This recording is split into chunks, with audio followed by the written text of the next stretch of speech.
And here we are, we're live. Welcome, everyone. Welcome to another episode of Coaching Conversation. I am here today with my friend and colleague, Amanda DaCosta. We are going to talk about resilience. I'm very excited for this. But before we jump in, Amanda, could you introduce yourself?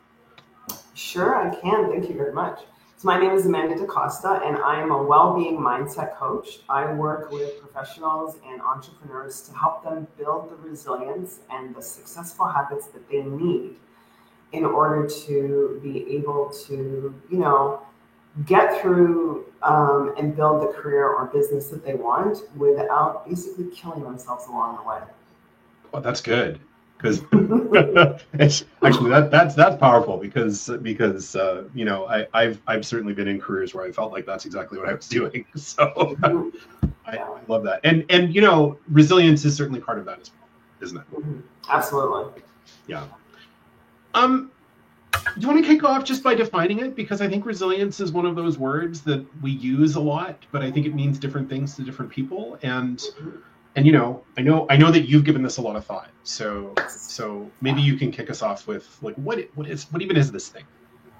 So I have been looking at this for a few years now because there came a point in my life where I realized that I was living in survival mode. I always thought I was a really resilient person, and then I realized, no, I'm actually living in survival mode here. And so I started to look up, what is this definition of resilience? What is it supposed to mean? And I have it written down here because it kind of shocked me. And one of the definitions I found is the ability to bounce back quickly from setbacks, adversity, or difficulties, return to a previous state of well-being or function. And the other definition I found is the ability of a person or a substance to return to its original shape after being bent, stretched, or compressed. Wow. And it was the first thing that struck me is that people and substances it's the same. There wasn't a separate definition that just talks about what it means to be resilient as a person and what it means to be resilient if you're a substance. And I thought, okay, I'm not a substance. And if you bend me, stretch me, or compress me, I don't think I'm going to come back exactly the same. Well, and not quickly either. Yeah. And what really, really stood out to me, and it's the first definition that you read, where I'm going to get it wrong, but the ability to return to the previous state. Was that it? And when we're operating, like you said, in survival mode, like when you say survival mode, that's like, I'm in fight, flight, freeze, like my nervous system is a wreck. I'm just doing what I can to get from point A to point B. And if I get there, I'll call that success. If that's the state that I'm returning to, then then resilience sounds kind of toxic from that perspective, to be honest. Yeah, it's exhausting. Yeah, it's exhausting. But you're supposed to look as though it's all great because you're being resilient. And I don't think people recognize, as you said, you're in like a fight, flight, or freeze mode. I can tell you from being there, you don't realize you're there. No. You think you're being resilient. Mm-hmm. Yep. Oh my goodness. Yeah. I think I spent decades in survival mode with, and the folks who've listened to me before know this, so this isn't a surprise, but with some pretty serious chronic anxiety, but in a high functioning, high performing kind of way. And for decades, Amanda, I just thought I was highly strung. I just thought, oh, that's just the way it is. That's what it's like to be, to be successful, to be a high performer, to do this stuff, right? And when I saw other people achieving things, that I wasn't, because again, comparison, right? Comparison happens, and what's that comparison is the thief of joy, they say. Absolutely. Right? When I saw other people achieving things that I thought that seemed impossible to me just because I was constantly in survival mode, that became, okay, well, I just need to work harder. I just need to push harder. I need to force myself through this thing. And that's what resilience felt like to me. Mm-hmm. So I developed a really, really challenging relationship with that word. Yeah, and because of the way that resilience is presented to us, that's what we see. When you think about these really inspirational videos that we see about people getting through, it's a lot of athletes and a lot, it's all this really tough work that people are doing to keep going on. They're very, very successful entrepreneurs and people who have built these great businesses, and that's all wonderful, but we don't often see what's going on behind the scenes. We don't often see maybe the amount of support that they actually have that maybe we don't have. And even that, if I do that, is that going to make me happy? Is that what I really want? Wow. I mean, we've both touched a little bit on how resilience has showed up in our lives. I'm wondering if you're able to share a little bit about how it shows up in your practice. Meaning, as when I work with people? Yeah, as you work with people, like what are some themes that have emerged? Like this world is in chaos right now and has been for a while, right? Like, 2020, the pandemic, we all pivoted and did some stuff that we never thought that we could do. And a bunch of us are still left kind of, frayed at the edges as a result of that. So, I know that's how it's showing up in my practice, but what's, what are you finding? What's interesting for me is when people came out of the pandemic, a lot of people were saying, I want to return. I just want things to get back to normal. And then things got back to normal, and many people realized this is actually not so great. Yeah. Like we've gotten back to normal, but I'm realizing I'm not so happy. And I think that's why a lot of people made some big changes in their lives, because they realized now's my opportunity to change and do something different. The thing is now, it does feel like the world is on fire everywhere in so many different ways. And people are still trying to figure out how do I manage that and have that balance of, I want to build something and I want to have a career and maybe I want to build a business, but I don't want it to kill me. So what are the things that I can do that I can still be successful, but I'm not burning myself out, or I'm not building something that doesn't mean anything to me? Because of the way the world is, everything's very polarizing. So when you talk about resilience and grit and hustle culture, as soon as you start talking about but we want to be able to build this without killing ourselves, people think, oh yes, I need to practice my self-care. And I think you cannot go all week grinding and then think just because you take like a bubble bath or a walk on the weekend that you're going to do better and come back to work Monday and everything is fine. It's really about how you're showing up every day. Yeah. And the environment that you're working in. I heard a psychologist say this, and I thought this was so brilliant. She said, we can take a spoonful of sugar to make the medicine go down, or we can make the medicine taste better. And I thought that's the difference. I love that. Yeah, it's Ellen Langer. She's a Harvard psychologist. And I thought that's the difference. Yeah. Because if I'm going into work every day and I'm just grinding through, I can't wait until the weekend. I can't wait until I go on vacation. I have to think about how I'm showing up every day and how the environment's affecting me every day. Because it's the everyday that I'm living. Right. Wow. Yeah, it's resilience.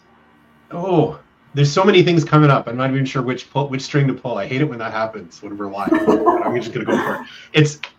But the thing that's really, really showing up for me as you're speaking about this, Amanda, is we have this expectation of this I don't know what the word is, but culture, whatever, organizations that like the internet, social media influencers tell us that resilience is an individual thing. Like it's something that I do for myself. And even if you include self-care in there, right, which is important, and I'm a big fan,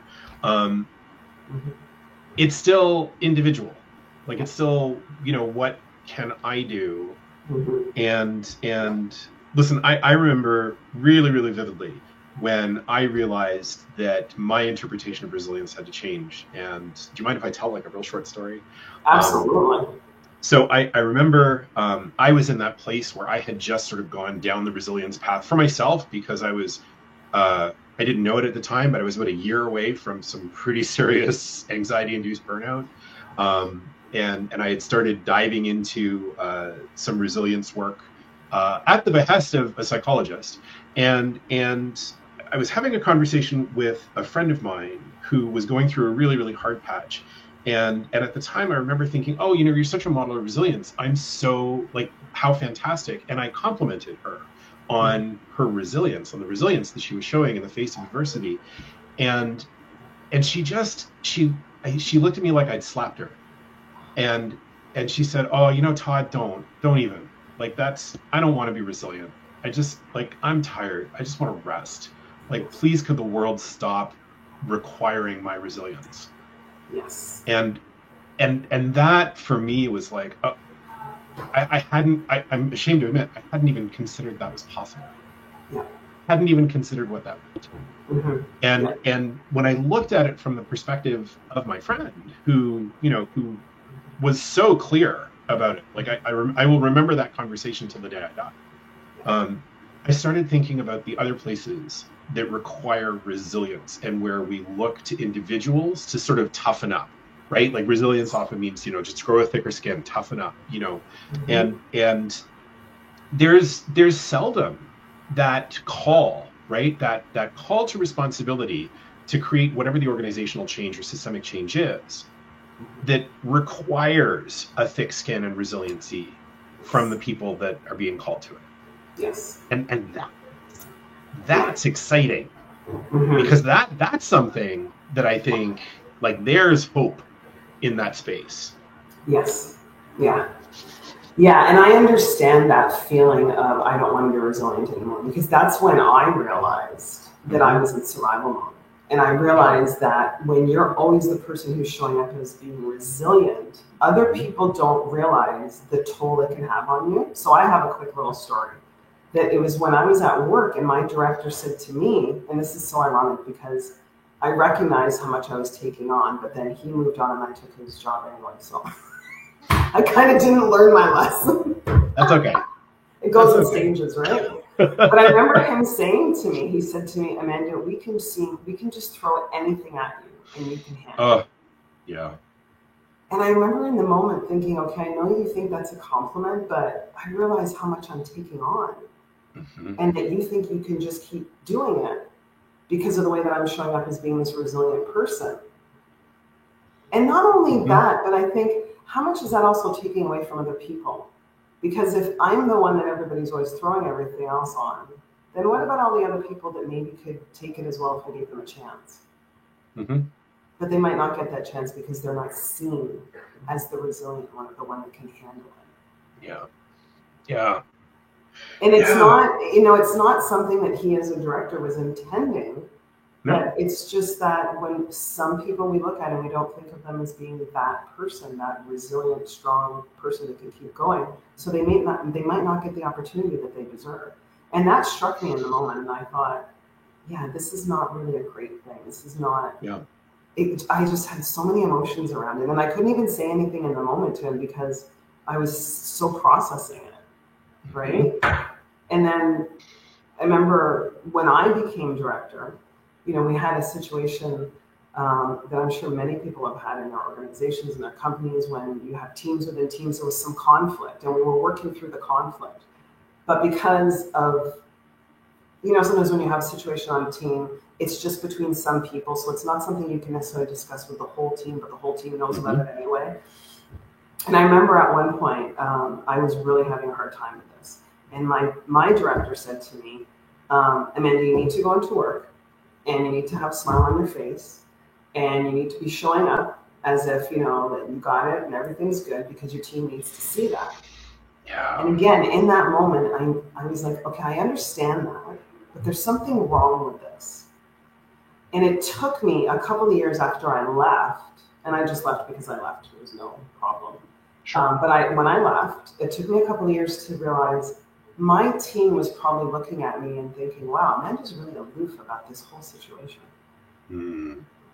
Because I wasn't able to really show any kind of like emotion about what's going on.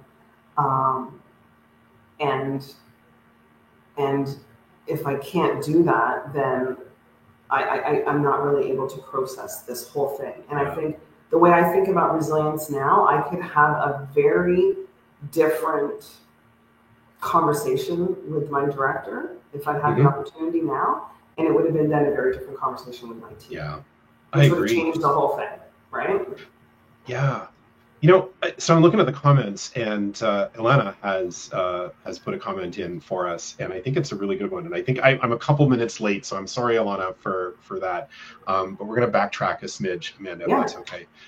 So Ilana says, like, why should we stop at changing the flavor of the medicine? Why couldn't we see how to get rid of the need for medicine at all? And I think it's a really provocative question, because it's a paradigm that kind of allows us to turn everything on its head, doesn't it? Yeah, absolutely. Yeah. What pops up for you? Opportunity to look at it differently. And I mean, this comment by the psychologist that made this was about like looking at the environment. And so if the environment is bad that you're in, you can't just sweeten it. Maybe you need to do something about the environment. She used medicine as an example. Right. And that's it. And I think that's what Ilana is getting at, is saying, what do we need to do? Maybe the medication is the issue then. And so instead of just trying to make it taste better, maybe we need to change it, which I think terrifies, and I understand that, but it terrifies most companies, because now you're talking about a complete cultural change, and how do you do that? Well, and I think you hit the nail on the head, right? It's a complete cultural change, and there's this saying that I know that you've heard, and for that matter, I know that Ilana's heard too. That people in change management use all the time. It's like, what got us to success here isn't going to get us to success in the future, and it's really easy to say, and it's really hard to metabolize. Because all of a sudden that means that here I am in a position of leadership, and in order for me to achieve the kind of success that I want this organization to have, I don't have a role model anymore, do I? Because the people that I was following did the thing that got me here. And it'd be really easy just to copy that. But I got to come up with something completely different. Yes. Well, what's that, and who do I need to talk to? And what kind of vulnerability do I need to show within the context of creating that success in order to do it? I know we're going in a whole bunch of different directions, but within that context, where does resiliency fit? And what kind of resiliency am I requiring from the people who work in that organization? Yeah. And recognizing that along the way, that all the people that maybe have grown up with the organization have all changed as well. And so where are they at now? What do they actually need in terms of resiliency now? Because now if we are going in a different direction, we're growing, what does that mean? Right? Usually we just grow and grow and grow. The organization just gets bigger and bigger and bigger, and everybody's just trying, it's like that ball's rolling, everybody's trying to catch it. And nobody stops to think along the way, what do we need to do for each other here? And it's interesting because, like, as you say, we're growing. I mean, you said we're growing. I went, yeah, we're growing, and I realized that what you meant was like we're growing, and what I wanted to hear was we're learning. And I think that the thing is we separate those two things. Because as you grow, you learn. And well, what do I know today that I didn't know yesterday? What do I know now that I didn't know last decade? Yes. About what's acceptable, about what's real, and about how people's identity and lived experience interact as well. Because the other thing, when we're talking about systemic requirements for resilience, like the things that immediately come up for me are the isms. Right? What about racism in the workplace? What about ableism? What about, people who struggle because they're neurodivergent? Like, what about the things that require resiliency in a way that's actually, it's not specific to an individual organization, but it's more specific to the culture at large. Yes. And what is the responsibility of an individual organization within that space, or whether what is the opportunity? Because the other thing that's true is, like, when people aren't operating, I'm really excited about this, when people aren't operating in survival mode, that's when people can be at their most innovative. That's when people can work at their best. That's when people are going to actually show up the way that you want them to in that high-performing way. Yes, absolutely. So it's not just a nice to have. It's actually a really good business decision. Oh, absolutely. Absolutely it is. And it's about understanding, as a team, do you talk about what does it mean to be resilient here? Right. What does it mean to be resilient for each person? Like, how do people think? Because, again, how you're showing up at work, how do I think I have to show up at work to look like I'm being resilient? or exactly. look like I'm being the one that can handle everything. Yeah. And so it's a conversation that needs to happen around what is it that I feel like I have to be showing up as, because there's always very simple misunderstandings around, I think I need to be doing this for my boss, so this is what I'm doing, and maybe that's actually not expected. Or as you were talking about, depending on maybe even in your culture or wherever you come from or whatever, like however you identify, what does resilience mean there? Because it's different for different people. Some people might be listening to this and saying, "Oh no, I have a completely different understanding of being resilient." Right? And I expect they would. I completely expect they would, because their lived experience will be very different than ours. Exactly. Yeah, and I loved what you said too about what does it mean to be resilient in this context? Yes. Because in this context might be very different than in that context over there, or in that context over there. Yes. Right? Some people require resiliency within their home life, within family. And certainly when I was younger, I did. Yeah, me too. Right? That's how the survival mode developed. Exactly. That's, it comes from somewhere. Yes. And it stays with us, right? So and I think, like, the bottom line takeaway that I'm kind of coming away from this is this is part of the human experience, and it's all different for different people, and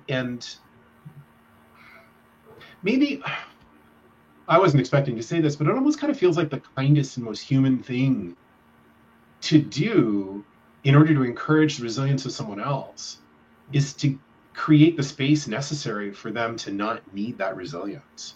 Yes, absolutely. If we can allow people to recognize that being resilient also can mean that you need to step back or take a break, or you need to step back and say, this is actually too much for me. Yes. Because if I just keep going as I am, I'm not going to function at my best. Therefore, I'm not good for anybody around. Yeah. And I discovered that I thought also that I had really good boundaries. And instead, I recognized that I built these brick walls. So it was like people in some ways knew, okay, like we can pile all this stuff on Amanda and she'll just keep doing it. But at the same time, I was also really cut off. And I think people saw that because that was my way of getting through and surviving. Yeah. And I realized that when you build those brick walls, if your boundaries are so hard, that when you build those brick walls, you not only cut people off, you cut yourself off from yourself. Oh my God. Yes. Yes. And it takes a long time before you realize you built a brick wall and trapped yourself in.